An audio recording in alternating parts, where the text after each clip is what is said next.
শুনছেন talk theatre, powered by One Feather entertainment.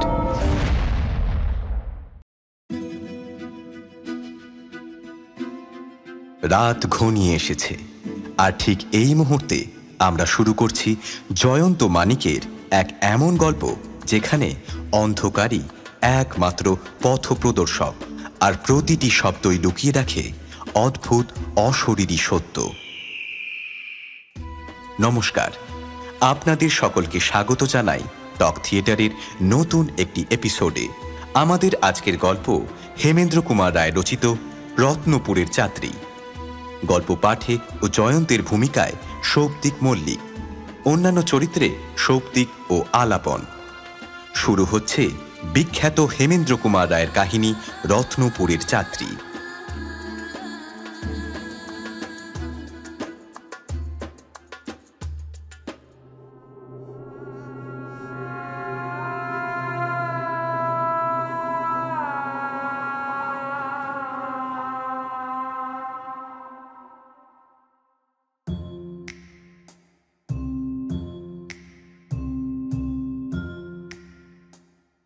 দুজনে দুটো নিষ্পন্দ কাঠের মূর্তির মতো সামনাসামনি বসে আছে। জয়ন্ত আর মানিকের কথা বলছি। তাদের সামনে খোলা রয়েছে দাবা বোর্ডের ছক। জীবনে উত্তেজক ঘটনার অভাব হলে তারা দাবা বোর্ডের ঘুঁটিগুলো ধরে নাড়াচাড়া করে।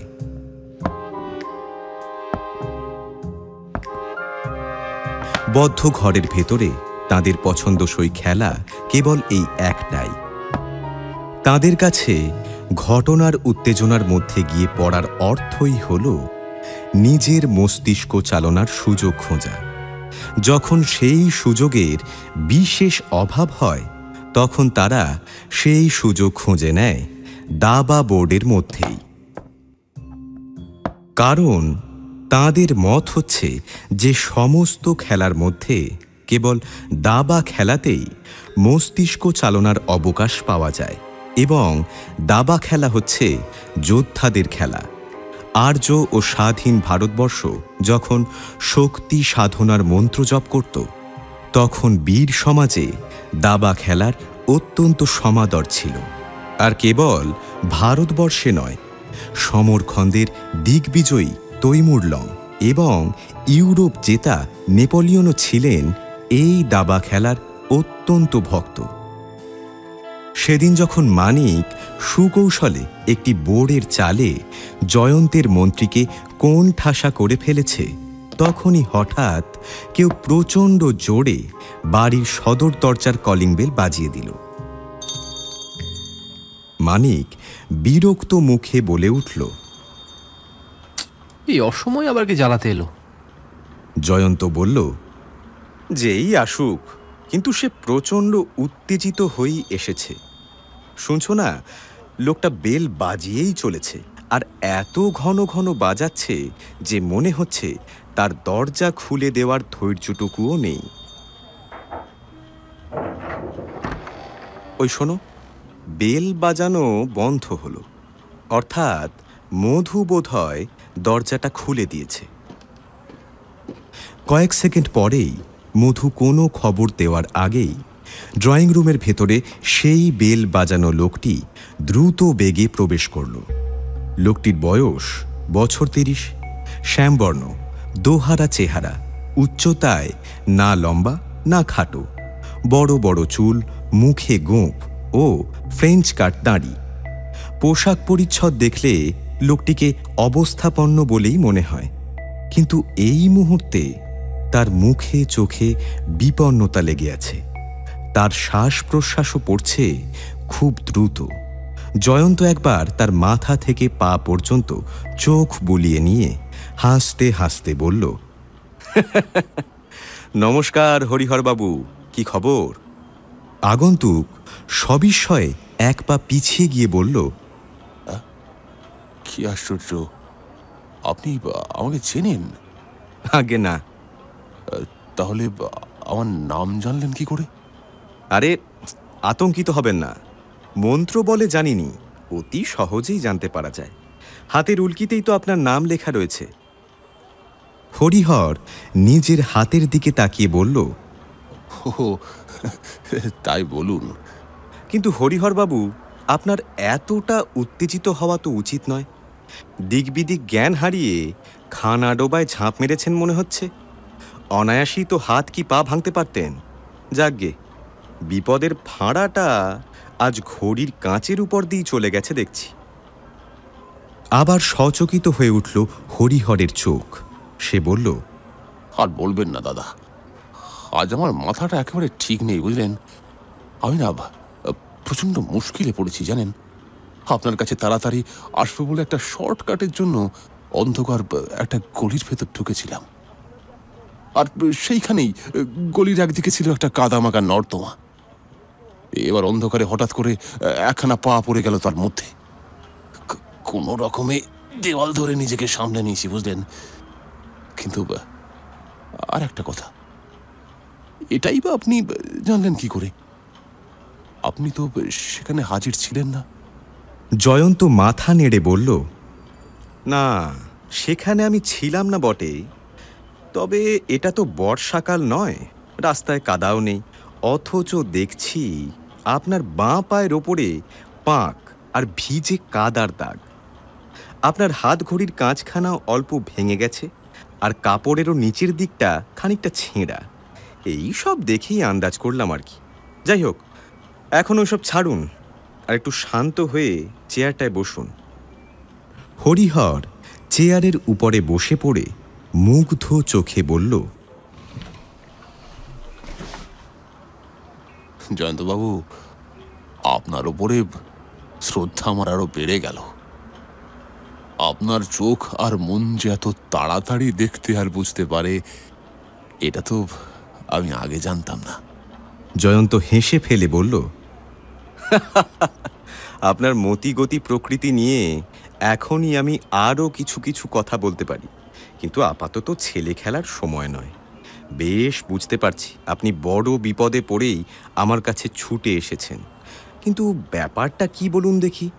হরিহর কাতর মুখে বলল, গুরুতর ব্যাপার জয়ন্তবাবু, ভীষণ গুরুতর। আমার বাড়িতে এমন একটা অদ্ভুত কাণ্ড হয়ে গেছে যার যার কোনো অর্থই আমি বুঝতে পারছি না বুঝলেন। বেশ, তাহলে একেবারে গোড়া থেকেই সব কথা আমাকে খুলে বলুন, কিছু বাদ দেবেন না কিন্তু। খুঁটিনাটি পর্যন্ত আমি জানতে চাই।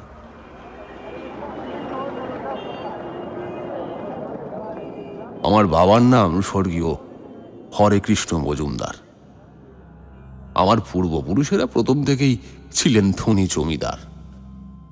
আমি যতদূর জানি, তাদের অনেকেরই প্রচুর সম্পত্তির সাথে সাথে ছিল এক একটা করে বিচিত্র সব খেয়াল বুঝলেন।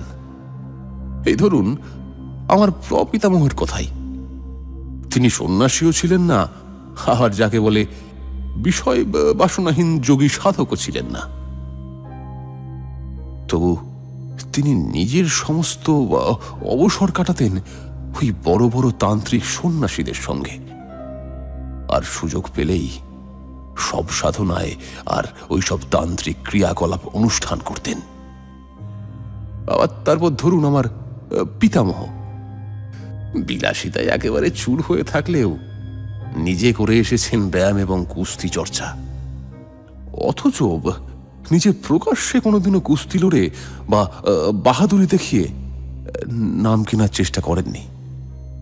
আর আমার বাবা, শখের সন্ন্যাসী বা শখের পালোয়ানি তিনি করেননি বটে, কিন্তু তারও একটা বড় অদ্ভুত খেয়াল ছিল জানেন। তিনি করতেন ইতিহাস চর্চা, তাও আবার দেশি ইতিহাস নয়। তাকে অনেক বেশি ভাবাতো প্রাচীন মিশরের অতীত রহস্য, এবং সেই রহস্য সাগরের তল খোঁজবার জন্য তিনি সারাটা জীবন প্রাণপণ চেষ্টা করে গেছেন। আপনাদের তো আগেই বলেছি তার অর্থের অভাব ছিল না, বরং প্রাচুর্যই ছিল। আমার বয়স তখন 17 কি 18 হবে বুঝলেন। বাবা সেই সময় তার ধ্যানের দেশকে নিজের চোখে ভালো করে দেখার জন্য একেবারে মিশরেই চলে গিয়েছিলেন। সেখানে গিয়ে তিনি কি দেখেছিলেন আর কি করেছিলেন তা আমি ঠিক বলতে পারবো না। কারণ প্রাচীন মিশরের কোনো কথা জানবার আগ্রহ কোনোদিন আমার হয়নি বলতেন। তবে এইটুকু জানি, আমার বাবা মিশরে গিয়ে বাস করেছিলেন সুদীর্ঘ 6 বছর। তারপর সেইখানকার জল হাওয়ায় তার শরীর খারাপ হয় এবং দুরারোগ্য ব্যাধি নিয়ে তিনি আবার কলকাতায় ফিরে আসেন। আসবার সময় তিনি যেসব জিনিস সঙ্গে করে এনেছিলেন তার সম্পূর্ণ তালিকা আমার পক্ষে দেওয়া এখন অসম্ভব। ভীষণ রকমের সব দেবদেবীর মূর্তি, সুরক্ষিত কিন্তু বিভৎস, এবং হাজার হাজার বছরের পুরনো মানুষের মৃতদেহ, এমনই আরো অনেক কিছু। অধিকাংশ জিনিস দেখলেই আমার বড় বিরক্ত লাগত। তাই বাবার মৃত্যুর পরে সেগুলোকে আমি একটা ঘরের ভিতরে ফেলে রেখেছি।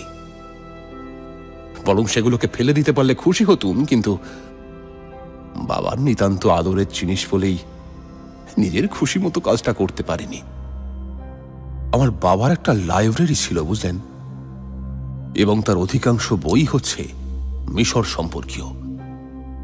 বইগুলো আমি আবর্জনার মতো সরিয়ে ফেলিনি, কারণ আমি নিজেও বই পড়তে খুব ভালোবাসি, প্রচন্ড নেশা আছে আমার। তাই সেগুলোকে আমার নিজের লাইব্রেরির মধ্যে রেখে দিয়েছি। মাঝে মাঝে সেসব বইয়ের পাতা উল্টাই আর কি, এইটুকুই।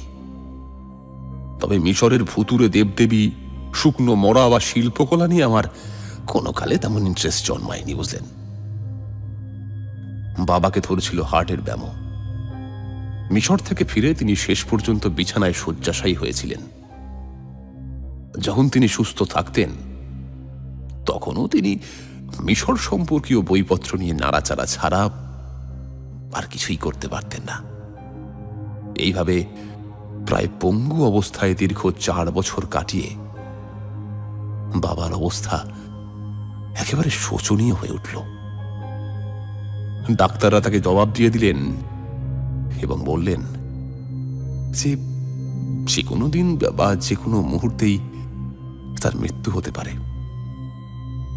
আর তাই হলো। একদিন গভীর রাতে আমি বিছানায় শুয়ে আছি, হঠাৎ করেই আমার স্ত্রী আমার ঘুম ভাঙিয়ে জানালো যে বাবার অবস্থা অত্যন্ত খারাপ। তিনি বারবার আমার নাম ধরে ডাকাডাকি করছেন। তাড়াতাড়ি করে বিছানার পাশে গিয়ে আমি দাঁড়ালাম। তখন তিনি কথা বলবার শক্তি প্রায় হারিয়ে ফেলেছেন। তবু সেই অবস্থায় তিনি প্রাণপণ চেষ্টা করে হাঁপাতে হাঁপাতে অতি কষ্ট করে বললেন, হর, আমার বিছানায় যে মিশরীয় ইতিহাসের বইখানা রয়েছে ওটা তুমি পরম যত্ন করে সাবধানে রেখে দিও। ওর মধ্যে কুবের ভান্ডারের চাবি আছে। দেখো ওইটা যেন কখনো হাতছাড়া করো না।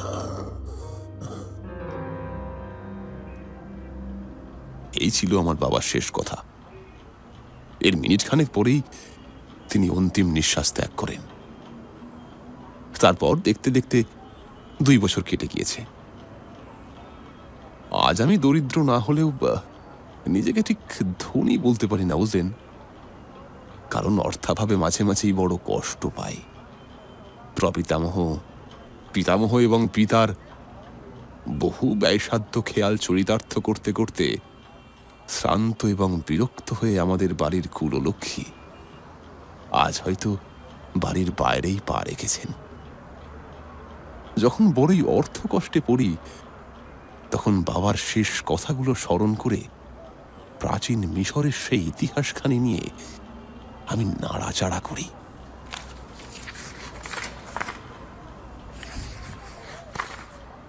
তার মধ্যে নাকি আছে কুবের ভান্ডারের চাবি। আমার চোখ এখনো তাকে আবিষ্কার করতে পারেনি জানেন। ইতিহাসের বইটি প্রচন্ড বড় এবং তার পৃষ্ঠা সংখ্যা প্রায় 1000-এর ওপর। আমি বারবার তার প্রত্যেকটা পাতা উল্টে উল্টে দেখেছি, এমনকি বইখানি পাঠও করেছি বহুবার। কিন্তু সে হচ্ছে একখানি অতি সাধারণ ইতিহাস বই, কুবের ভাণ্ডারের সাথে তার কোনো সম্পর্ক আছে বলে সন্দেহ করবার কোনো উপায় নেই। কেবল তার স্থানে স্থানে মুদ্রিত মানচিত্রের মধ্যে দেখা যায় হাতে টানা লাল কালির রেখা। সম্ভবত ওই রেখাগুলো টেনেছিলেন আমার বাবাই, কিন্তু রেখাগুলোর ভেতর থেকে আমি কোনো পথের সন্ধান পাইনি। হাল ছেড়ে দিয়ে শেষটায় এই স্থির করলাম যে মৃত্যুকালে বাবার রুগ্ন মস্তিষ্ক বোধহয় বিকৃত হয়ে গিয়েছিল, এবং তিনি আমার কাছে যে কথাগুলো বলেছেন তা তার রোগের প্রলাপ ছাড়া আর কিছুই নয়। তবু মনে কেমন একটা খটকা লেগে থাকলো। অবহেলা না করে বইটা তুলে রাখলাম আমার আলমারির ভিতরে। জয়ন্তবাবু, এতক্ষণ ধরে আমি তো কেবল শুরুর কথাগুলোই বললাম, কিন্তু এইবার যা বলছি তাই হচ্ছে আমার আসল বক্তব্য। এখন থেকে আমার প্রত্যেকটা কথা আপনি প্লিজ খুব মন দিয়ে শুনবেন। পরশুদিন বিকেলে আমার লাইব্রেরিতে বসে আছি, এমন সময় আমার চাকর এসে খবর দিল যে একজন বিদেশি লোক নাকি আমার সঙ্গে দেখা করতে চায়। আমি তাকে ঘরে ডেকে আনতে বললাম। যে লোকটি ঘরের ভেতর প্রবেশ করল তার দেহ যেমন লম্বা ঠিক তেমনই চওড়া। তার বয়স হয়তো 50-এর কম নয়। তাকে দেখলে বুঝতে অসুবিধা হয় না যে লোকটির দেহে আছে অমানবিক পাশবিক শক্তি।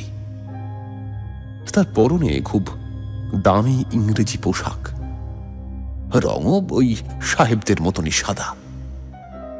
কেবল তার মাথার লাল ফেজ টুপিটা দেখেই বোঝা যায় যে সে কোনো ইউরোপীয় নয়, বরং ভারতের বাইরের কোনো দেশের মুসলমান। আমি তার দিকে অবাক হয়ে তাকিয়ে আছি দেখে আগন্তুক একটু হেসে ইংরেজিতে বললেন, আপনি বোধহয় আমার মতন মূর্তিকে এখানে দেখবার আশা করেননি, কিন্তু আপনার নাম জিজ্ঞাসা করতে পারি কি? হরিহর মজুমদার। আপনি কি মিস্টার হরে কৃষ্ণ মজুমদারের কেউ হন?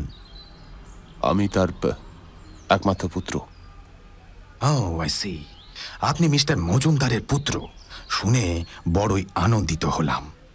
আমি আপনার বাবার সঙ্গে দেখা করতে এসেছি। মিস্টার মজুমদার হচ্ছেন আমার অতি প্রিয় পুরনো বন্ধু।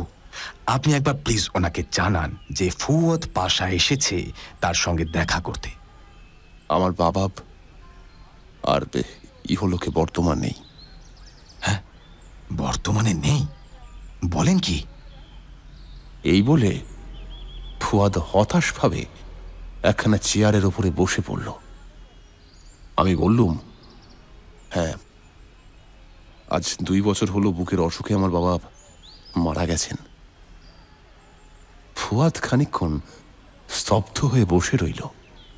তারপর ধীরে ধীরে বলল, ইজিপ্ট থেকে আমি এসেছি ভারতবর্ষে ভ্রমণ করতে।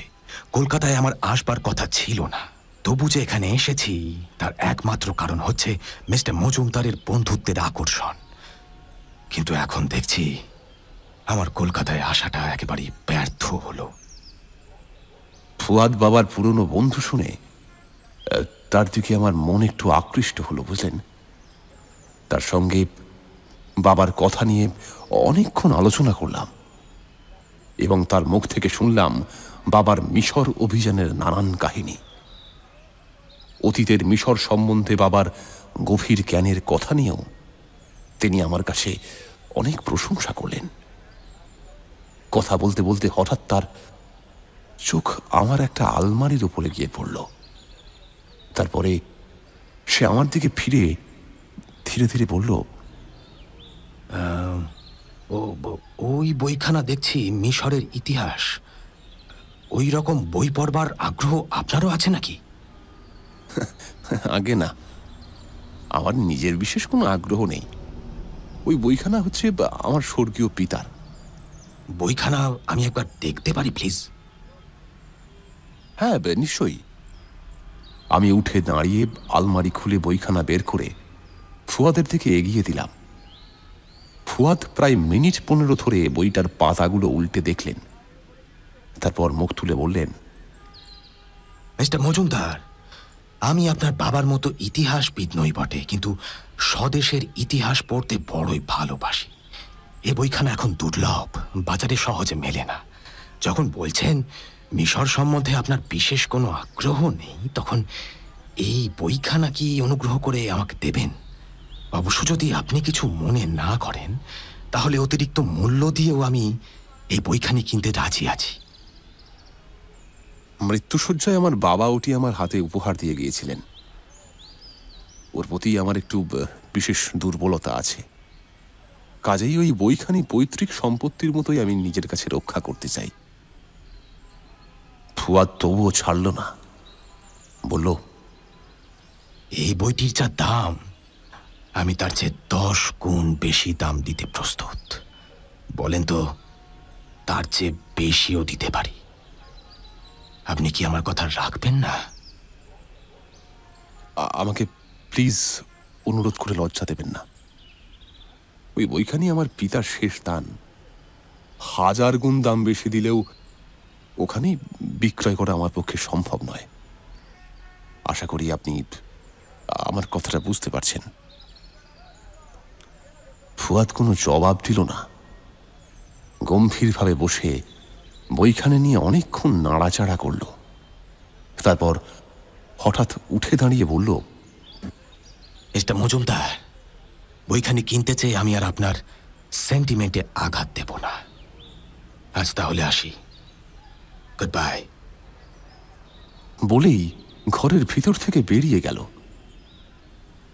মিশরের এই ইতিহাসখানির উপরে ফুয়াদ পাশার অতিরিক্ত আগ্রহ দেখে আমার কৌতূহল আরো জেগে উঠল। বারবার মনে পড়তে লাগলো মৃত্যুশয্যায় আমার পিতার শেষ উক্তিটি, আমার বিছানায় যে মিশরীয় ইতিহাসের বইখানা রয়েছে, ওটা তুমি পরম যত্ন করে সাবধানে রেখে দিও। ওর মধ্যে কুবের ভান্ডারের চাবি আছে। দেখো, ওইটা যেন কখনো হাতছাড়া করো না। ফুয়াদ কি তাহলে সেই দুর্লভ চাবির সন্ধানে সুদূর মিশর থেকে এই কলকাতায় এসে হাজির হয়েছে? সে কি পুস্তকের গুপ্ত কথা কোনোভাবে আবিষ্কার করে ফেলেছে? নইলে এই পুস্তকের জন্য সে যে কোনো মূল্য দিতে রাজি হলো কেন? পুস্তকটি কি তাহলে সত্যিই দুর্লভ? টেবিলের ওপরেই রাখা ছিল আমার টেলিফোনটা। তৎক্ষণাৎ কলকাতার এক বিখ্যাত ইংরেজি প্রকাশককে আমি ফোন করলাম। তাকে ওই ইতিহাস বই এবং তার লেখকের নাম জানিয়ে জিজ্ঞেস করলাম, বাজারে ওই বইটি কি কিনতে পাওয়া যায় এখনো? উত্তরে জানলাম তার কাছেই সেই বইয়ের 10খানি কপি বিক্রির জন্য আছে। তাহলে বইখানি দুষ্প্রাপ্য নয়। হয় ফুয়াদ এই খবরটা রাখে না, নয়তো সে মিথ্যে কথা বলছে। বইখানি ভালো করে আবার পরীক্ষা করবার জন্য সেটাকে সঙ্গে নিয়ে উপরে উঠলাম। রাত্রে খাওয়া শেষ করে না ঘুমিয়ে বইটা নিয়েই বসলাম। কিন্তু প্রায় শেষ রাত পর্যন্ত অনেক মাথা খাটিয়ে এবং অনেক চেষ্টা করেও নতুন কোনো তথ্যই আবিষ্কার করতে পারলাম না। শেষটায় খানিকটা বিরক্ত হয়ে বইটাকে টেবিলের উপরে রেখে দিয়ে ঘুমোতে গেলাম। কাল রাতেও আরো একবার চেষ্টা করেছিলাম, কিচ্ছু পেলাম না। উল্টে আমার ধারণা হলো ওই বইয়ের মধ্যে কোনো গুপ্ত রহস্যই নেই। হয়তো ফুয়াদের দেশে সেই বইখানি পাওয়া যায় না, তাই এটিকে নেওয়ার জন্য তার মনে এমন লোভ হয়েছিল। মিশরের ইতিহাস নিয়ে আর মাথা না ঘামিয়ে আমি ঘুমিয়ে পড়লাম। কতক্ষণ ঘুমিয়েছিলাম জানি না, বুঝলেন, কিন্তু আচমকাই একটা শব্দে আমার ঘুমটা ভেঙে গেল। আমার ঘুম অত্যন্ত সজাগ। বাড়ির কোথাও একটু শব্দ হলেই তখনই আমি জেগে উঠি। বিছানার উপরে উঠে বসে ভাবতে বসলাম যে ঘুমটা ভাঙলো কেন, কি ব্যাপার, বাড়িতে চোর আসেনি তো। বিছানা ছেড়ে দরজা খুলে বাইরের বারান্দায় এসে দাঁড়ালাম। তারপর মুখ নামিয়ে তাকালাম নিচের দিকে। আমার উঠোনের এক প্রান্তে ছিল আমার লাইব্রেরি। নিচের দিকে তাকাতেই দেখতে পেলাম দীর্ঘ একটা আলোর রেখা উঠোনের উপরে এসে পড়েছে। বুঝতে দেরি হলো না যে নিশ্চয়ই কেউ আমার লাইব্রেরির ভেতরে ঢুকে আলো জ্বালিয়ে দিয়েছে। আর এই আলোক রেখাটা আসছে লাইব্রেরির ভিতর দিয়েই।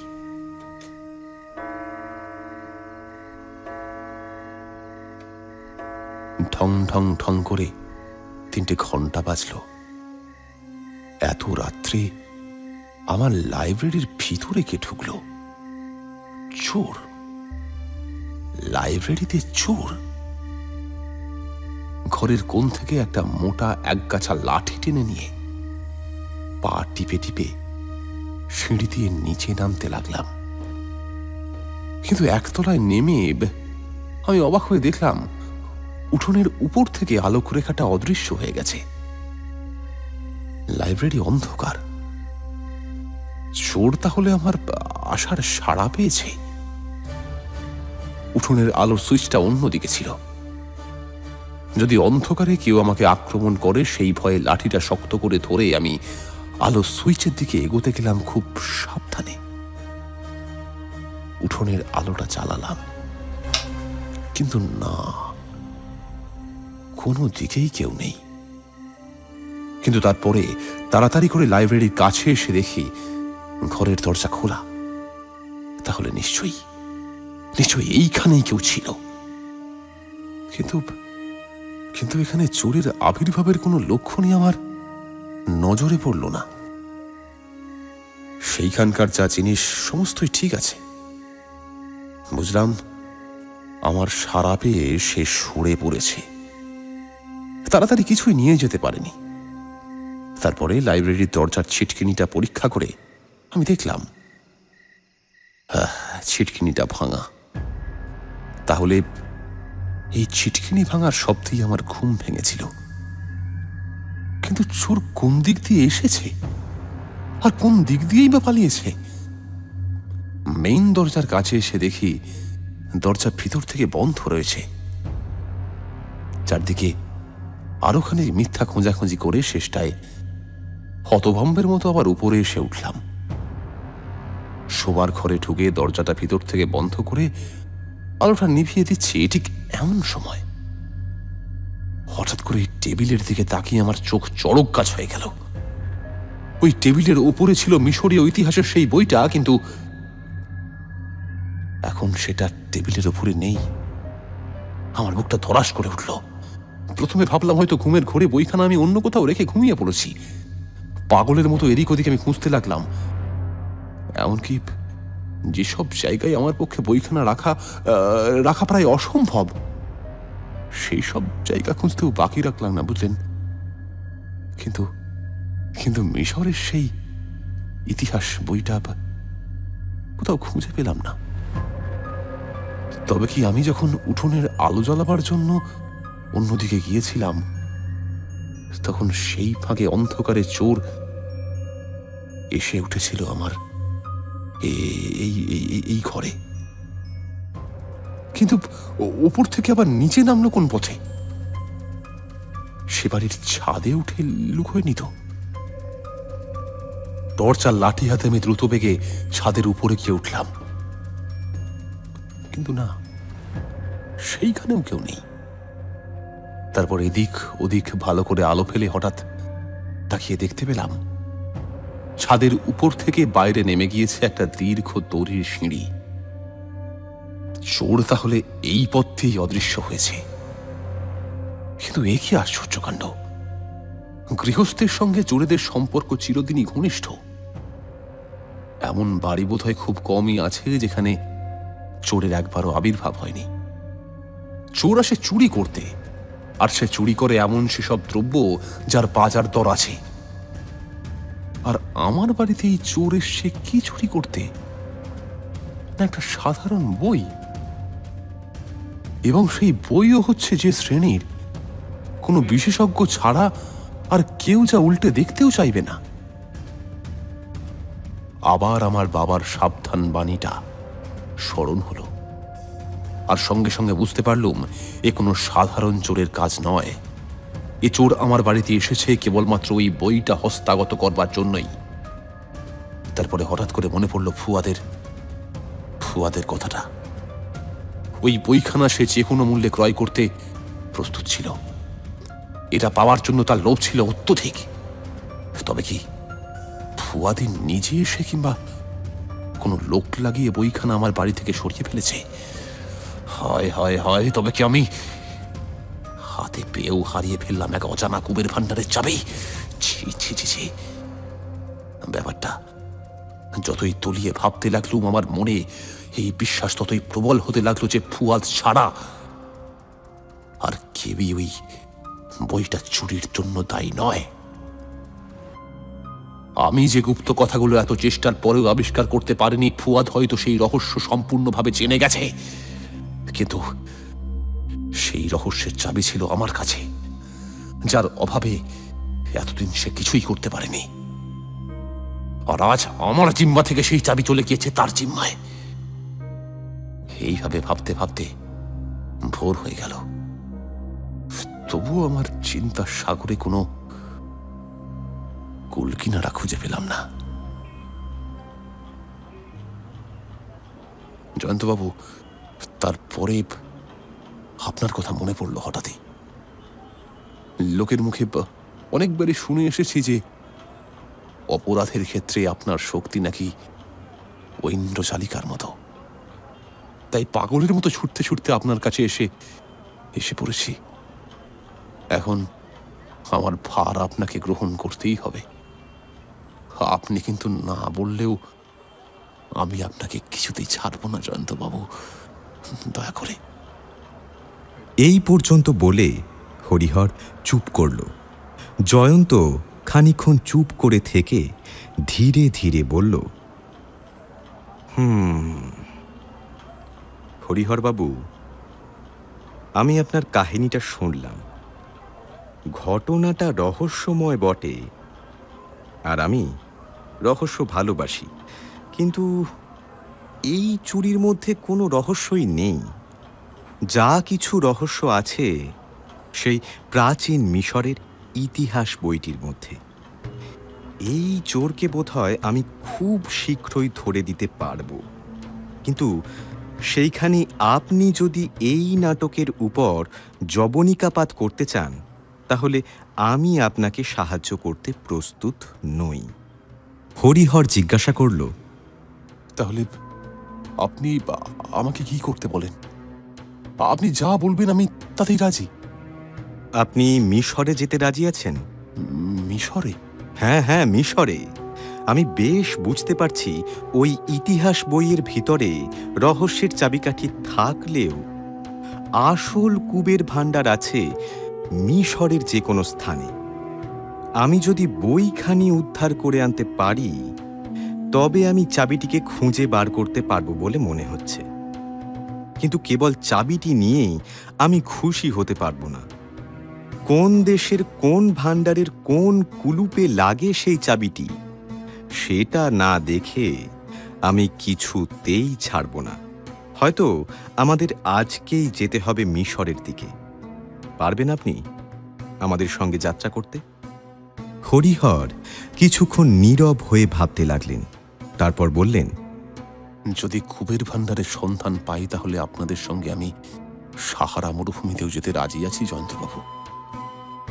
জয়ন্ত কয়েক মিনিট স্তব্ধ হয়ে বসে রইল। তারপর হঠাৎ উঠে দাঁড়িয়ে বলল, হয়েছে হয়েছে, হরিহরবাবু, আপনি মানিকের সঙ্গে বসে খানিকক্ষণ গল্পগুজব করুন। আমি ফিরে না আসা পর্যন্ত এখান থেকে নড়বেন না। মানিক, ড্রয়ার থেকে আমার মানি ব্যাগটা বার করে দাও তো। তারপর মধুকে বলে এসো সে যেন ড্রাইভারকে আমার গাড়িখানা এখনই বার করতে বলে। ততক্ষণে আমি জামা কাপড়গুলো পরে নিই। আমি কাজ মোটামুটি ঠিক করেই ফেলেছি। ঘণ্টা 2 পরে জয়ন্ত নিজের রূপোর নস্যিদানি থেকে ঘন ঘন নস্যি নিতে নিতে ফিরে এলো। মানিক বুঝল শুভ লক্ষণ। সে জানে খুব খুশি না হলে জয়ন্ত নস্যি নেয় না। সে হাসি মুখে বলল, শিকারী, তোমার শিকার ধরতে পেরেছ নাকি? জয়ন্ত একখানা ইজি চেয়ারে বসে হেলে পড়ে সামনের দিকে 2 পা ছড়িয়ে দিয়ে বলল, শিকার ধরিনি বন্ধু, তবে শিকারের গন্ধ পেয়েছি বটে। বলছি যে একটু ব্যাখ্যা করে বলো না কি করে এলে। জয়ন্ত 2 চোখ বুজে হালকা হেসে বলল, হরিহরবাবু, আমি যা ভেবেছি ঠিক তাই হয়েছে। এই বইখানি এতদিন আপনার কাছেই পড়েছিল, তাই এর জন্য কারুর কোনো মাথা ব্যথাই হয়নি। কিন্তু আপনার বাড়িতে যেই মিশরের ফুয়াদ পাশার আবির্ভাব হলো, অমনি প্রাচীন মিশরের ইতিহাস গেল উড়ে। সুতরাং এই চুরি যে ফুয়াদ কিংবা তার নিযুক্ত কোনো চোরের কীর্তি, সে বিষয়ে আমার কোনো সন্দেহই নেই। চোর সম্বন্ধে যখন নিশ্চিত হলাম, তখন আমি চোরের মনোভাবটা আন্দাজ করার চেষ্টা করলাম। সে সুদূর মিশর থেকে নদী সাগর পেরিয়ে বাংলার রাজধানী পর্যন্ত ছুটে এসেছে কেবলমাত্র এই বইখানির লোভে। সুতরাং কার্যসিদ্ধি করেই যে সে আবার স্বদেশের দিকে পালানোর চেষ্টা করবে, এটা খুব সহজ আর স্বাভাবিক কথা। আর সে যে আজকে প্রথম সুযোগেই কলকাতা ছেড়ে পালাবার চেষ্টা করবে, এ বিষয়েও যুক্তির কোনো অভাব নেই। ফুয়াদ যে নির্বোধ নয়, এটুকু আমাদের বুঝে নেওয়া উচিত। সে জানে যে চুরি হওয়ার সঙ্গে সঙ্গেই আপনি পুলিশে খবর দেবেন। সে হচ্ছে বিদেশি লোক, আর তার পক্ষে এই অজানা শহরে লুকিয়ে থাকা সম্ভব নয়। পুলিশের সতর্ক দৃষ্টি তার মতো বিদেশিকে খুব সহজেই আবিষ্কার করে ফেলবে। এমন ক্ষেত্রে কার্যোদ্ধার করে প্রথম সুযোগেই এই বিপজ্জনক নগরকে ত্যাগ করে সে আবার কেটে পড়তে চাইবে। এইটুকু হিসেব করেই এখন আমি কোথায় গিয়েছিলুম জানেন? হাওড়া স্টেশনে। অন্য লোকের পালাবার জন্য এখানে অন্যান্য অনেক পথ খোলা আছে বটে, কিন্তু ফুয়াদ হচ্ছে মিশরের বাসিন্দা। প্রথমেই সে পালাবার চেষ্টা করবে বোম্বের দিকে, তারপর সেখানে থেকে উঠবে গিয়ে স্বদেশগামী জাহাজে। তাই আমি হাওড়া স্টেশনে যথাস্থানে গিয়ে খোঁজ নিলাম যে বম্বে ট্রেনে ফুয়াদ পাশা নামে কোনো যাত্রী নিজের জন্য বার্থ রিজার্ভ করেছে কিনা। আমার অনুমান ব্যর্থ হয়নি মশাই। ফুয়াদ 2য় শ্রেণীর কামরায় নিজের জন্য বার্থ রিজার্ভ করেছে।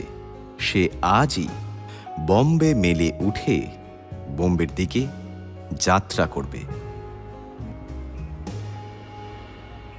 তুমি সফল হয়েছে শুনে খুশি হলাম, কিন্তু ফুয়াদ যদি কোনো বার্থ রিজার্ভ না করতো?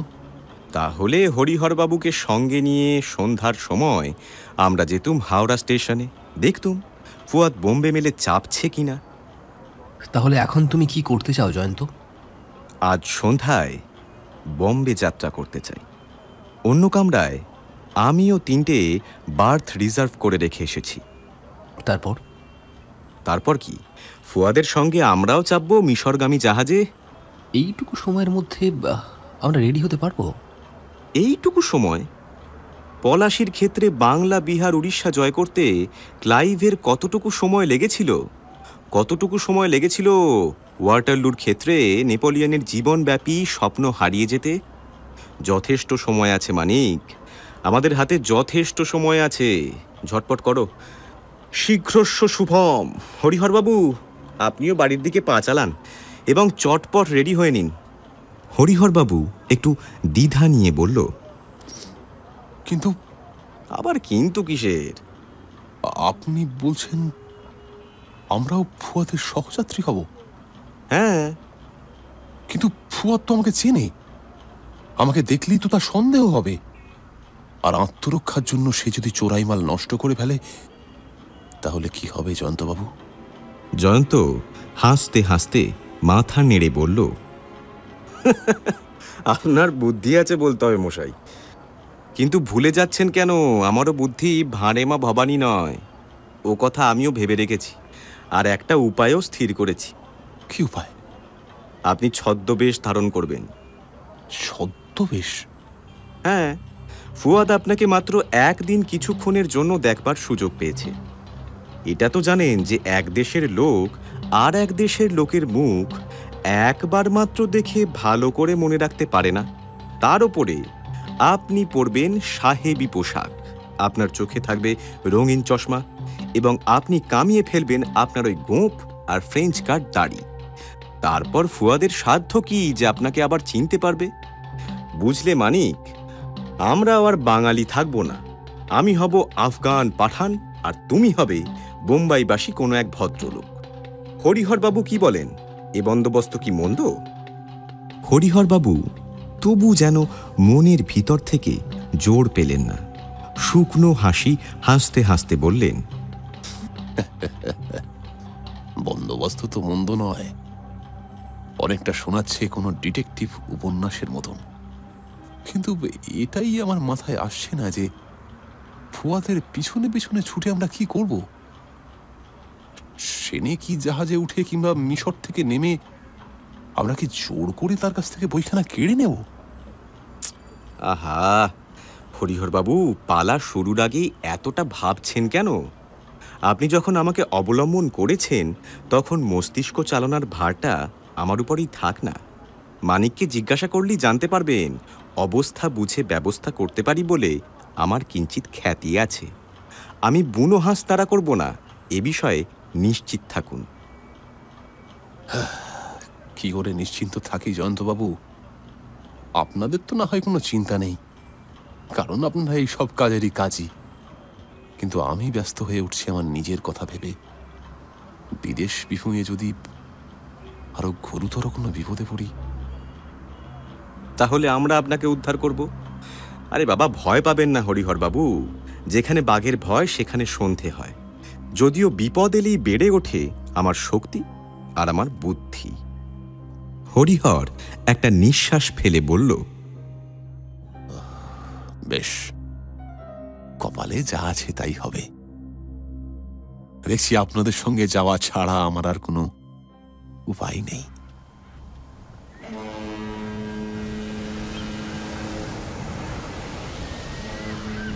নীলাকাশে উঠছে নীল সাগরের নীল সঙ্গীত। হ্যাঁ, এ সঙ্গীতের রং নীল ছাড়া আর কিছু হতে পারে না। উপরে আকাশ, নিচে সমুদ্র, এই দুই অনন্ত বিষয় যে অসীম নীল জগতের চিত্র চোখের সামনে তুলে দিয়েছে, তার শব্দ, গন্ধ, স্পর্শ সমস্তই যেন অপূর্ব এক নীলিমা দিয়ে গড়া। নীল নীল, কেবল নীল। নীলিমার কি বিপুল উচ্ছ্বাস!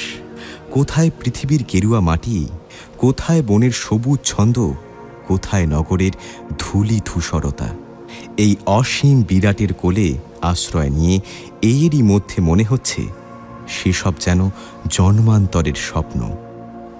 সমুদ্রের সঙ্গীতে আমরা পাই আমাদের জীবনের ছন্দ, মানুষের জীবন গড়া স্নেহ, প্রীতি, প্রেম, দয়া, মায়া, ভক্তি দিয়ে। এদের প্রত্যেকের মধ্যেই আছে এক একটি নীরব সঙ্গীতের সুর, আর সেই সঙ্গীতময় বিচিত্র জীবনেরই ছন্দ যেন উচ্ছ্বসিত হয়ে ওঠে মহাসাগরের প্রতিটি তরঙ্গে। সমুদ্রের কাছে এলে মানুষের প্রাণ তাই বুঝি এমন অভিভূত হয়ে পড়ে। সমুদ্রের নীল ক্যানভাসে সাদা ফেনার আলপনা দিতে দিতে ছুটে চলেছে একখানি দ্রুত গতি জাহাজ। তার গর্ভের মধ্যে বসবাসকারী মনুষ্য কীটরা তাকে মনে করছে সুবিশাল এক অট্টালিকার মতো। ব্যাঙরা যেমন কুয়োকেই মনে করে বৃহৎ এক বিশ্ব, কিন্তু বাইরে থেকে মহাসাগরের বিশাল ক্যানভাসে দুলতে থাকা এই জাহাজটিকে দেখাচ্ছে কতই না তুচ্ছ, কতই না ক্ষুদ্র। মানুষ ভিতর থেকে নিজের ক্ষুদ্রতা বুঝতে পারে না, তার ক্ষুদ্রতা আবিষ্কার করে বাইরের দৃষ্টি।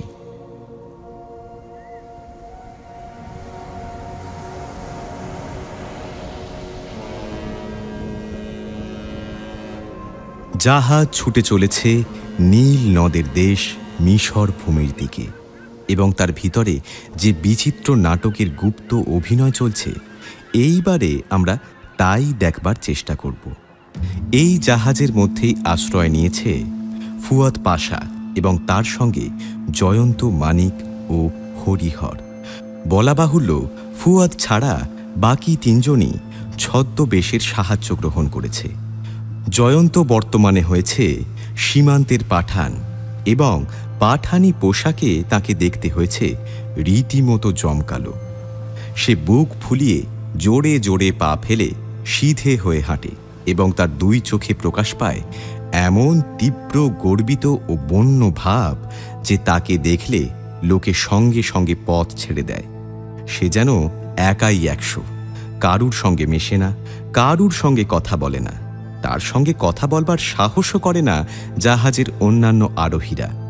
মানিক সেজেছে বোম্বাইয়ের এক সওদাগর, এবং তার পোশাক পরিচ্ছদও তেমনই। জাহাজের সবাই জানে কোটিপতি হলেও সে খুবই মিশুকে, সকলের সঙ্গে যেচে আলাপ করতে চায়।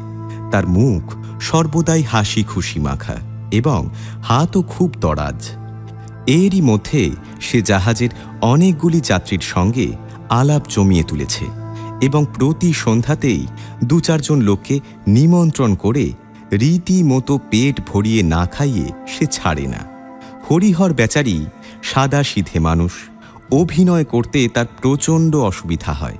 তবু জয়ন্ত পাখি পড়ানোর মতন করে বারংবার তাকে যে শিক্ষা দিয়েছে তা সে কোনো রকমে পালন করে যায়।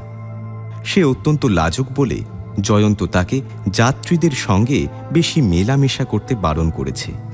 তবু কারুর কারুর সঙ্গে তার মৌখিক আলাপ হয়েছে, এবং কেউ কেউ তাকে জিজ্ঞাসাও করেছে তার সমুদ্র যাত্রার উদ্দেশ্য কি। সে সংক্ষেপে বলেছে উদ্দেশ্য বিশেষ কিছুই নেই, নতুন নতুন দেশ দেখা ছাড়া।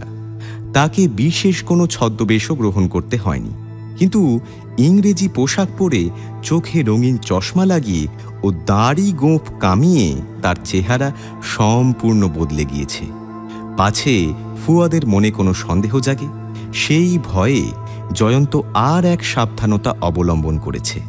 জাহাজের অন্যান্য যাত্রীরা জানে তারা কেউ কাউকে চেনে না, এবং তারা প্রত্যেকেই আলাদা আলাদা কেবিনে বাসা বেঁধেছে। অনেক চেষ্টা করে জয়ন্ত যে কেবিনটি পেয়েছে সেটি ছিল ঠিক ফুয়াদের কেবিনের পাশেই। দুজনের কেবিনের মাঝখানে কেবল একটি কাঠের পাতলা দেওয়াল। ফুয়াদ তার সঙ্গে 2-1 আলাপ জমানোর চেষ্টা করেছিল, কিন্তু জয়ন্ত তাকে আমল দেয়নি। আর তার আকৃতি প্রকৃতির কঠোরতা দেখে ফুয়াদও এখন তার সঙ্গে কথা বলতে সাহস করে না। কিন্তু প্রায়ই 3 ছদ্মবেশী একসঙ্গে এসে আলাপ জমাত গভীর রাত্রে জাহাজের কোনো গোপন আনাচে কানাচে। যদিও এই সম্মেলন বেশিক্ষণ স্থায়ী হতো না, মিনিট 4-5 পরামর্শ করেই তারা যে যার কেবিনে সরে পড়ত। এক রাত্রের কথা বলি। জয়ন্ত, মানিক ও হরিহর ডেকের উপরে পরস্পরের কাছ থেকে দূরে দূরে চেয়ারে বসেছিল। তাদের আশেপাশে পৃথিবীর আরও নানান জাতির লোকেরা বিশ্রাম করতে করতে নক্ষত্র খচিত আকাশের তলায় অস্পষ্ট সাগরের দিকে তাকিয়েছিল এবং শুনছিল তার গম্ভীর মেহগনি কাঠের আদিম সঙ্গীত। রাত্রি বাড়ার সঙ্গে সঙ্গেই ডেকের উপর একে একে যাত্রীর সংখ্যা কমতে থাকল। আরও খানিক পরে দেখা গেল উপরে জয়ন্ত, মানিক ও হরিহর ছাড়া আর কোনো লোকই নেই। এই সময়ে জয়ন্ত আস্তে আস্তে শীষ দিল। এটা হলো সংকেত। এতক্ষণ মানিক ও হরিহর নিজের নিজের চেয়ারে ঘুমের ভান করে পড়েছিল। শীষ শোনার সঙ্গে সঙ্গেই তারা ছুটে গেল জয়ন্তর দিকে। জয়ন্ত চুপি চুপি বলল, হরিহরবাবু, ফুয়াদের হাতে আমি বোধহয় আজ মিশরের সেই ইতিহাস বইখানি দেখতে পেয়েছি। কেমন করে? অতি সহজে। আমাদের দুজনের কেবিনের মাঝখানে একটিমাত্র কাঠের পার্টিশন আছে। ফুয়াদ যখন তার কেবিনে ছিল না, তখন সেই পার্টিশনের কাঠের উপরে আমি এমন একটি ছোট ছেঁদা করেছি, যার ভিতর দিয়ে একটিমাত্র চোখের সাহায্যে ফুয়াদের কেবিনের প্রায় সমস্তটাই দেখা যায়। আবার যাতে রাতে আমার কেবিনের আলো সেই ছিদ্রপথে ফুয়াদের কেবিনে ঢুকে না পড়ে, তার জন্য অন্য সময় আমি একটি মোমের ছিপি দিয়ে ছিদ্রটি বন্ধ করে রাখি। কিন্তু ছিদ্রপথে আমার চোখ যখন উড়ে যায় তার কামরায়, তখন আমার কামরার আলো আমি নিভিয়ে দিই। সুতরাং বুঝতেই পারছেন, ফুয়াদ নিজেকে সম্পূর্ণ নিরাপদ ভাবছে।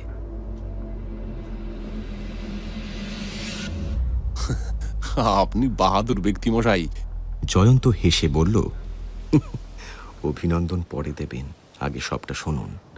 আজ সন্ধ্যার সময় কি দেখেছি জানেন? কি কি কি হয়েছে? দেখলাম সে তার সুটকেস খুলে বার করলো একখানা মোটা মস্ত বই। বইটা লাল রঙের চামড়ায় বাঁধানো। হরিহর তাড়াতাড়ি বলে উঠল, তাহলে আপনি ঠিকই দেখেছেন, মিশরের সেই বইখানার মলাটা ছিল লাল রঙের। তবে তো আর কোনো সন্দেহই রইল না। দেখলাম ফুয়াদ বইখানা কোলের উপরে রেখে পাতার পর পাতা উল্টাতে লাগলো, আর মাঝে মাঝে থেমে বইখানার দিকে তাকিয়ে কি যেন ভাবতে লাগলো। বইটার সমস্ত পাতা উল্টানো যখন শেষ হলো, তখন সে হতাশভাবে নিজের ভাষায় কি একটা অস্ফুট কথা উচ্চারণ করলো। তারপর উঠে বইখানা আবার সুটকেসের ভিতরে পুড়ে কামরা থেকে বেরিয়ে গেল।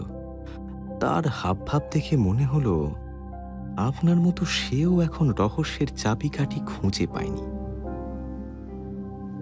হরিহর হেসে বলল, শুনে খানিকটা তবু আশ্বস্ত হলাম। মানিক মাথা নেড়ে বলল, আশ্বস্ত হওয়ার কোনো কারণই নেই জয়ন্ত। আমার কি সন্দেহ হচ্ছে জানো? বলো। হরিহরবাবুর মুখের কথাগুলো শুনেই মনে হয় তার বাবা হয়তো সমস্ত বক্তব্য তাকে বলে যেতে পারেননি। মৃত্যু এসে তার মুখ বন্ধ করে দিয়েছিল। আমার বিশ্বাস কুবের ভাণ্ডারের কোনো ইঙ্গিত ওই বইখানার ভেতরে থাকলেও তার চাবিকাঠি আছে অন্য কোথাও জয়ন্ত, অন্য কোথাও। হয়তো বইখানা পেলেও আমাদের কোনো কাজেই লাগবে না। বইটা আমি উদ্ধার করবই। কেমন করে? চুরি করব। ফুয়াদ তোমাকে চুরির সুযোগ দেবে কেন? জয়ন্ত মুখ টিপে হেসে বলল, নিজের সুযোগ আমি নিজেই সৃষ্টি করব। শোনো মানিক, শোনো বোম্বাইবাসী সওদাগর, তুমি একটা কাজ করতে পারবে? পারবো কিনা জানি না, তবে চেষ্টা করতে পারি। শুনেছি এর মধ্যেই ফুয়াদের সঙ্গে তোমার অল্প বিস্তর পরিচয় হয়েছে। হ্যাঁ, তা হয়েছে। তবে ফুয়াদের দোষ থাকলেও সে কিন্তু খুব মিশুক এলো। ফুয়াদকে একদিন সন্ধ্যায় তুমি নিজের কেবিনে নিমন্ত্রণ করেছিলে না? হ্যাঁ। তুমি আগামীকাল সন্ধ্যাতেও ফুয়াদকে নিমন্ত্রণ করে ডিনার খাওয়াতে পারবে? হ্যাঁ, সেটা আর এমন কি শক্ত কথা। কিন্তু আমি ফুয়াদকে নিমন্ত্রণ করলে তোমার কি উপকার হবে শুনি? সেই ফাঁকে আমি ফুয়াদের কেবিনের ভিতর ভ্রমণ করতে যাব।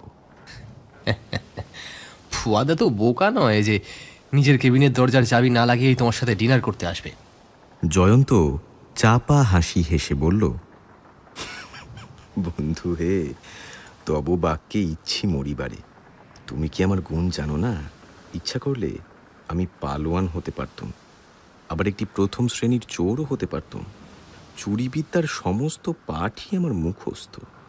আমি পকেট কাটতেও জানি, দেওয়াল বেয়ে গৃহস্থের বাড়ির ভিতরে ঢুকতেও জানি। আবার যে কোনো তালা বা সিন্দুক বা দেরাজ বন্ধ থাকলে তা খোলবার কৌশলও আমি জানি। এইসবের সমস্ত উপকরণ আমার সঙ্গেই আছে। চুরিবিদ্যার ভিতরের কথা না জানলে কেউ কখনো ভালো গোয়েন্দা হতে পারে না। বুঝেছ মূর্খ? হ্যাঁ, বুঝেছি। কথাটা আমার মনে ছিল না। জয়ন্ত উঠে দাঁড়িয়ে বলল, উত্তম, তাহলে এই কথাই রইল।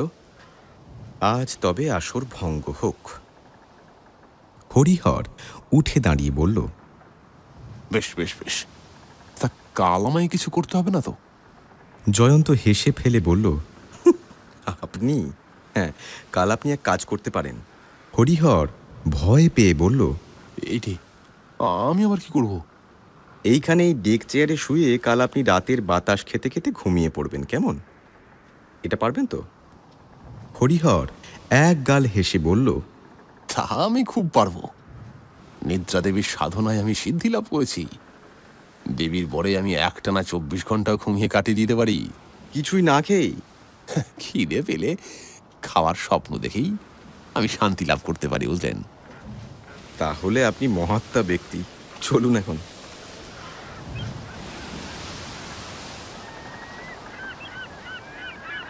পরের দিন বোম্বাইয়ের সওদাগরবাসী মানিক নিজের কেবিনে যথা সময়ে একটি ছোটখাটো ভোজন সভার অনুষ্ঠান করল। সেখানে নিমন্ত্রণ রক্ষা করতে এলেন স্ত্রীর সঙ্গে একটি ফরাসি ভদ্রলোক, একজন পাঞ্জাবি মুসলমান এবং বলা বাহুল্য ফুয়াদ পাশা। নিমন্ত্রিত ব্যক্তিদের মধ্যে খানিকক্ষণ চলল তাস খেলা। তারপরে হলো নানান দেশের গল্প। তারপরে ফরাসি ভদ্রলোকের স্ত্রী এবং ফুয়াদ পাশা নিজের নিজের ভাষায় একটি করে গান গাইল। তারপর শুরু হলো পানাহার। আসর যখন ভাঙল তখন রাত 11টা।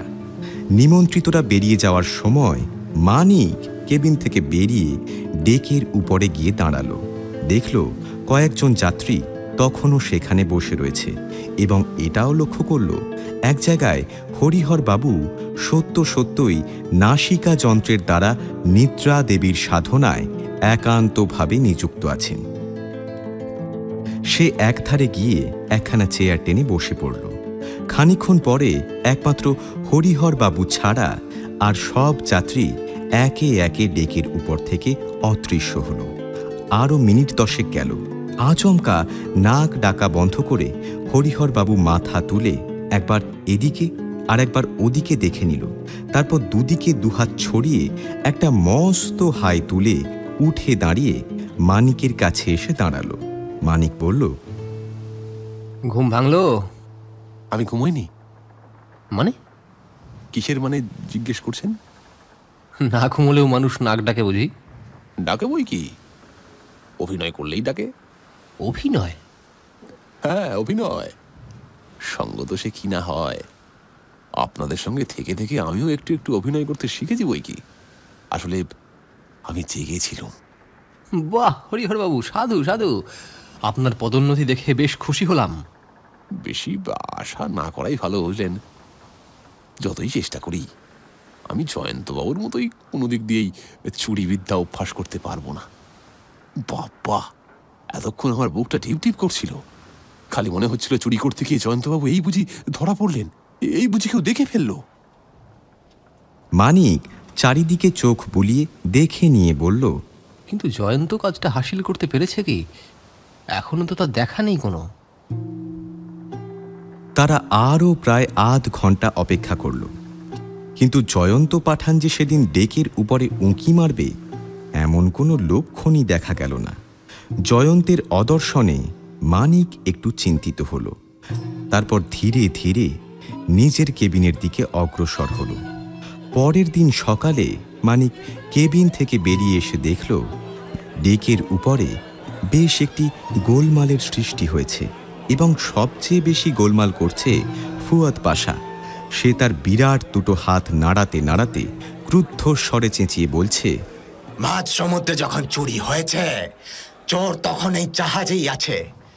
সব কামরা খানা তল্লাশ করো, এই চোরকে না ধরে আমি ছাড়বো না। মনে মনে আনন্দিত হয়ে ফুয়াদের কাছে গিয়ে জয়ন্ত বিস্ময়ের সাথে জিজ্ঞাসা করল, কি হয়েছে স্যার? ব্যাপার কি? বড্ড গুরুতর ব্যাপার। কাল রাতে আমার কেবিনে চোর ঢুকেছিল। ও, তা কখন স্যার? কেমন করে বলবো? আপনার ওখান থেকে ডিনার খেয়ে যখন আমি ফিরে আসি তখন আমার কেবিনের দরজা যেমন করে বন্ধ করে গিয়েছিলাম তেমনই বন্ধ ছিল। আজ সকালে উঠেও দরজা আমি ভিতর থেকেই খুলেছি, অথচ তারপরেই কেবিনের ভিতরে ভালো করে তাকিয়ে দেখি আমার একটা সুটকেস একেবারে অদৃশ্য হয়েছে। মানিক হতভম্ব ভাব দেখিয়ে বলল, হ্যাঁ, ভারী আশ্চর্য চরিত। ফুয়াদ গর্জন করে বলল, যতই আশ্চর্য হোক, এই চোরকে আমি কিছুতেই ছাড়ব না। সে তো আর পাখি নয় যে মাঝ সমুদ্রের ডানা মেলে আকাশে উড়ে যাবে। সেই জাহাজেই আছে। এখনই আমি খানা তল্লাশের ব্যবস্থা করছি। বলতে বলতে সে সশব্দে পা ফেলে জাহাজের কাপ্তেনের কাছে ছুটে গেল। মানিক ফিরে এসে অন্যদিকে খানিক অগ্রসর হয়ে দেখল ডেকের রেলিং ধরে হরিহর আড়ষ্ট হয়ে দাঁড়িয়ে আছে, তার মুখ মরার মতন সাদা। মানিককে দেখেই সে কম্পিত স্বরে চুপি চুপি বলল, কি হবে মানিক বাবু? মানিক মৃদু স্বরে ধমক দিয়ে বলল, চুপ! কি আবার হবে? একেবারে ঢাকি শুদ্ধ ঢাক চুরি, বই শুদ্ধ সুটকেস। এখনই খানা তল্লাশি শুরু হবে। একটা এত বড় সুটকেস জয়ন্তবাবু কোথায় লুকিয়ে রাখবেন? কত করে গিলে ফেলবেন নাকি? সে ভাবনা আপনাকে ভাবতে হবে না। বিরক্ত মুখে এই কথা বলেই মানিক সেখান থেকে চলে গেল। হরিহর করুণভাবে নিজের মনেই বলল, জয়ন্তবাবু চুরি বিদ্যা এমন ওস্তাদ জানলে আমি কি আর কখনো ওদের সঙ্গে আসতাম? বাবরে বাবরে, এইবারে তার ওস্তাদি বেরিয়ে যাবে তো। তিনি গ্রেপ্তার হলে আর আর আসল পরিচয় প্রকাশ পাবে, সঙ্গে সঙ্গে আমিও হয়তো ধরা পড়ব। হায় হায় হায় হায়, কেন যে ওদের সঙ্গে এলুম। সেদিন গভীর রাত। জয়ন্ত ও মানিক ডেকের উপর এক প্রান্তে দাঁড়িয়ে আছে। হরিহর ভয়ে সেদিন আর ডেকের উপরে মুখ বাড়ায়নি। মানিক জিজ্ঞাসা করল, জয়, তুমি সুটকেসটা সরিয়ে ফেললে কেন? ফুয়াদকে ধোঁকা দেওয়ার জন্য। আমি তাকে জানতে দিতে চাই না যে এই চুরির আসল কারণ মিশরের ইতিহাস। আমার ইচ্ছা সে মনে করুক তার কেবিনে এসেছিল কোনো সাধারণ চোর, দামি জিনিসের লোভে নিয়ে গেছে সুটকেসটা। কিন্তু তোমার ঘরে যদি খানা তল্লাশি হয়? সুটকেস পাওয়া যাবে না। কেন? সমস্ত মাল সমেত সুটকেসটা আমি নিক্ষেপ করেছি ভারত মহাসাগরের অতল গর্ভে। সে কি, মিশরের ইতিহাসখানাও? না না, কেবল সেইখানাই আমার কাছে আছে। আচ্ছা, এখন শোনো মানিক, আপাতত ওই বইখানা আমি তোমার কাছে গচ্ছিত রাখতে চাই। কেন বলো দেখি? আমার মনে হচ্ছে ফুয়াদ আমাকেই সন্দেহ করেছে। কিসে বুঝলে? আমার আড়ি পাতবার ছিদ্রপথটি সে আবিষ্কার করে ফেলেছে। কবে?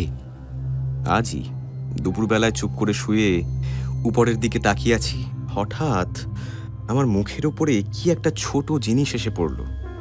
ভালো করে তাকিয়ে দেখি পার্টিশনের যেখানে আমার ছিদ্রপথটি ছিল তার ভিতর দিয়ে বেরিয়ে পড়েছে একটা সরু লোহার শলাকা। ব্যাপারটা তখনই বুঝলুম, সন্দিগ্ধ ফুয়াদ আজ ওই পার্টিশনটা তীক্ষ্ণ চোখে পরীক্ষা করতে করতে ছিদ্রটি দেখতে পেয়েছে। তারপর আরো ভালো করে দেখবার জন্য সেই ছিদ্র পথে ঢুকিয়েছে একটি শলাকা, আর তখনই সেই মোমের ছিপি বেরিয়ে এসে আমার উপরে এসে পড়েছে। ফুয়াদ যে তখন ছিদ্রপথে চোখ লাগিয়ে আমার ঘরে দৃষ্টি সঞ্চালন করছিল, এটুকু আন্দাজ করা আমার পক্ষে শক্ত নয়। আমি তাই তখন ঘুমের ভান করে চোখ বন্ধ করে শুয়েছিলাম। ঘটনাক্রমেই ঘোরালো হয়ে উঠছে। তা উঠুক, তাই তো আমি চাই। কিন্তু এই অবস্থায় বইখানা আমার কাছে রাখা আর নিরাপদ হবে না।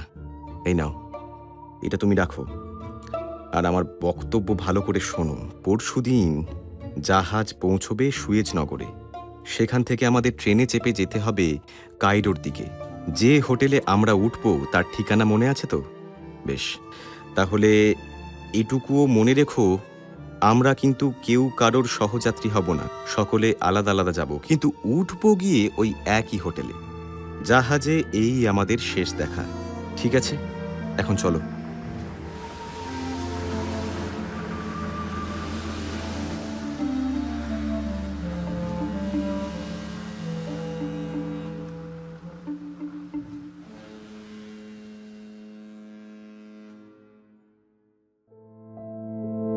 এখানেই শেষ করছি রত্নপুরের যাত্রার প্রথম অধ্যায়, কিন্তু গল্প এখানেই থেমে নেই। সামনে অপেক্ষা করছে আরও গভীর রহস্য, আরও অদ্ভুত ঘটনায় ভরা পথ। পরের সপ্তাহে টক থিয়েটারের নতুন এপিসোডে আপনারা জানবেন এই যাত্রার আসল বিপদ কোথায় লুকিয়ে আছে।